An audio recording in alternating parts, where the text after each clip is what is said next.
ബിജെപിക്ക് വേണ്ടി ഞങ്ങളോടൊക്കെ പോരടിച്ചുകൊണ്ടിരുന്ന പ്രിയപ്പെട്ട നമ്മുടെ സന്ദീപ് വാര്യർ ഇന്ന് UDF വാര്യറായി മാറിയിരിക്കുകയാണ്.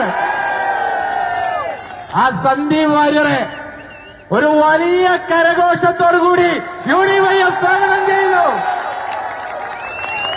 പ്രിയപ്പെട്ടവരെ, ഭൂരിപക്ഷമാണ് വിഷയം. നമ്മൾ പുതുപ്പള്ളിയിൽ പറഞ്ഞ ഒരു വാക്യമുണ്ട്. ആ വാക്യം വീണ്ടും ആവർത്തിക്കുകയാണ്. റെക്കോർഡ് ഭൂരിപക്ഷം, റെക്കോർഡ് ഭൂരിപക്ഷം. ആ റെക്കോർഡ് ഭൂരിപക്ഷത്തിലായിരിക്കും രാഹുൽ മാങ്കൂട്ടത്തിൽ നിയമസഭയിലേക്ക് കടന്നു ചെല്ലാൻ പോകുന്നത്.